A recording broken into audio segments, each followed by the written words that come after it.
Pinupuri ka namin, Panginoong Hesukristo.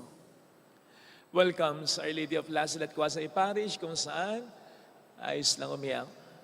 Asamahan tayo ng mahal na ina sa pag-iyak sa pagdarasal sa kaniyang anak upang maging maayos ang lahat. So narinig po natin sa ating binasang Ebanghelyo ang talinghaga ng mabuting Samaritano. Madalas kapag pinagninilayan po natin ang talinghagang ito, ay ina-identify na natin or sina-challenge na natin agad ang ating sarili na maging mabuting Samaritano. Yung tumulong sa taong hinold up, binugbog na mga tulisan, at tama po yan. Ayos po yan. Pero sana'y tanggapin din po natin ang katotohanan na hindi sa lahat ng pagkakataon tayong tutulong. Darating din ang pagkakataon na pwedeng tayo ang dapat na tulungan. Kaya bakit hindi natin ilagay o minsan-minsan sa ating pagninilay ang ating sarili sa kalagayan nung taong tinulungan? By the way, yung taong tinulungan dito most likely ay isang Hudyo.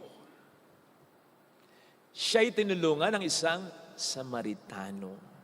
Kaya ang Samaritano ay sinabing mabuti. Kasi naging mabuti siya sa isang Hudyo.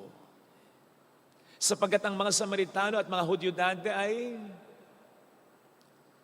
hindi nag-uusap, hindi iniisip ang isa't isa. Isipin man ang isa't isa, may animosity, galit, buwisit, inggit.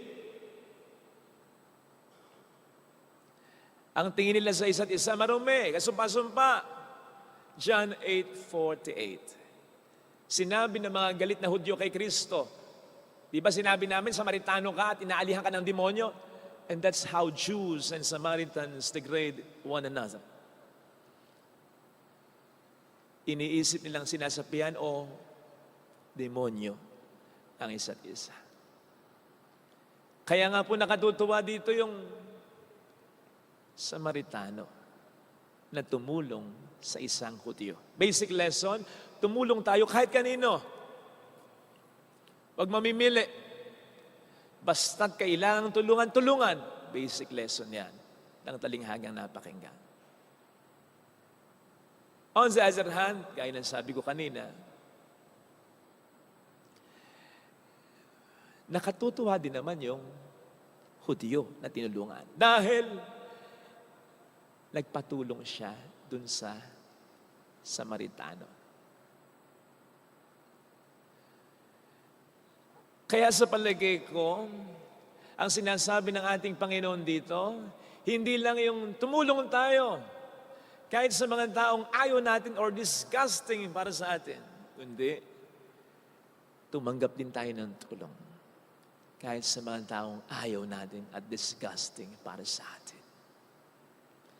Tandaan po natin, ang generosity ay hindi lamang yung tumulong ka.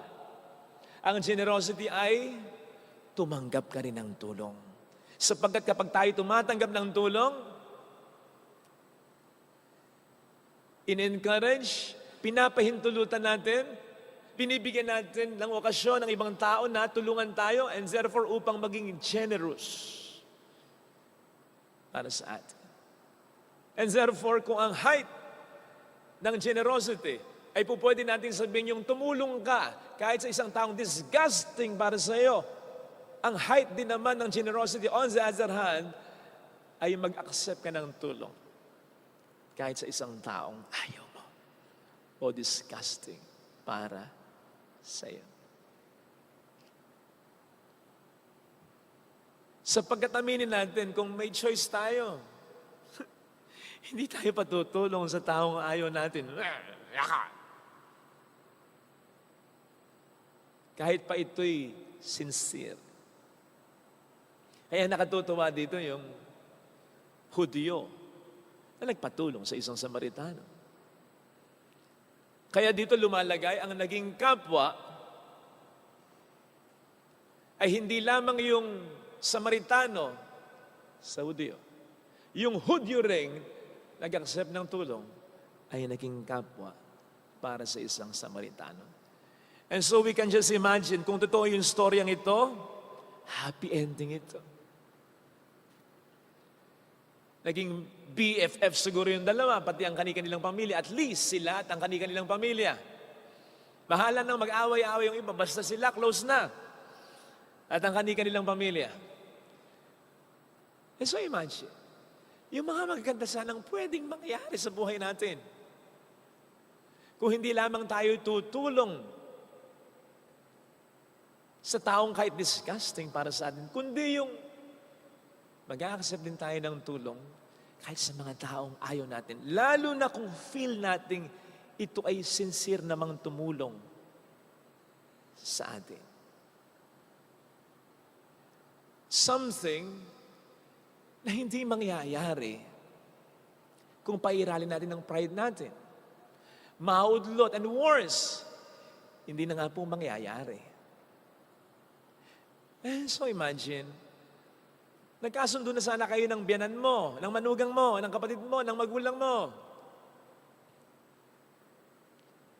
Kung nagkaroon ka ng kababaan ng loob, na i-accept, i-entertain ang kanyang pagmamagandang loob. Sapagkat most of the times, yan ay paghingi ng paumanhin na.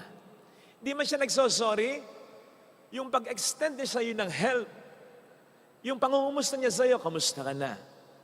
Yun na yun eh. Hindi man siya mag-sorry sa'yo. Sorry saktan kita. So, minsan may pride pa rin eh. Pero binababa na niya yung sarili niya doon. Kung nasaktan ka man niya, yung mangungumusta siya sa'yo, yung mag-offer siya ng tulong lalong-lalo na, kahit walang salitang sorry, yun na yun. Nasasayangin mo kapag pinairal mo ang pride mo. Besides, kung ang tulong na inaabot sa atin ng taong ayaw natin ay sincere naman, hindi rin po madali yan. Nag-isip-isip din yan. Tutulungan ko ba yung damuho na ito? Huwag na lang. Nag-isip-isip din yan. Nagpakababa din. Sige, tulungan ko din. Kahit ayaw ko sa kanya, total naman may mali din naman ako. Yun eh. Sayang eh. Tanggapin natin. Lalo na kung sincere naman. Generosity rin po ang tawag dyan.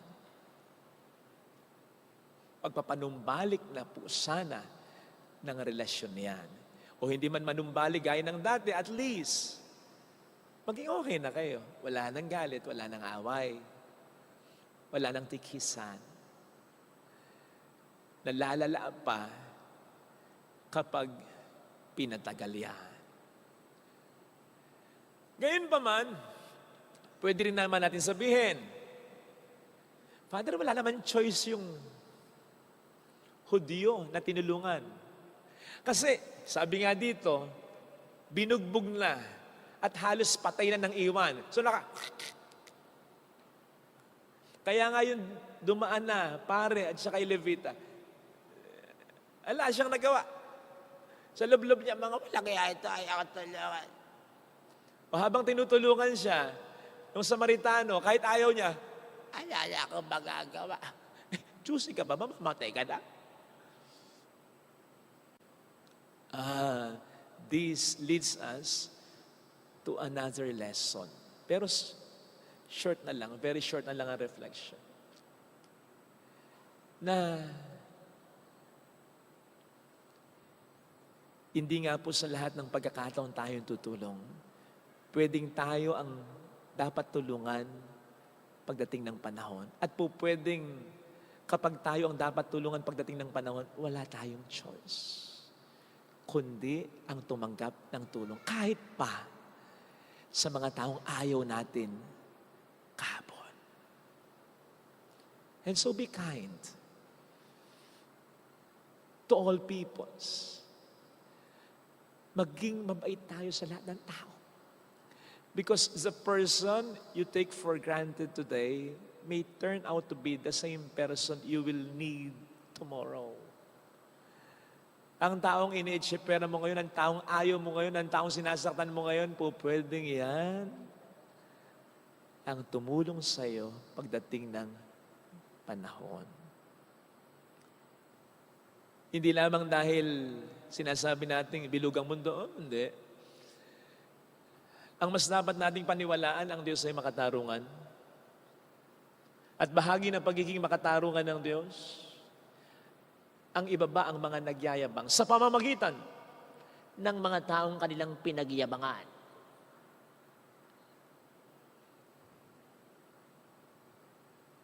Natatandaan ninyo yung nangyari kay Joseph in the Old Testament? Ay, napakaganda siguro ng eksena nung nagpakilala na siya sa mga kapatid niya. Sapagkat yung mga kapatid niyang naging napakamalupit sa kanya, pinagtangkaan pa ang buhay niya hanggang sa ibenta na siya. Naghirap, nangailangan ng tulong, at walang makatutulong sa kanila, kundi si Joseph lang. Si Joseph lang who turned out, ito pala yung kapatid namin dati na pinagmalupitan namin. Ay, ganda sigurong eksena nun. Na kahit hindi nagyayabang si Joseph, ay parang ang dating sa kanyang mga kapatid ng sitwasyon, o ano kayo ngayon?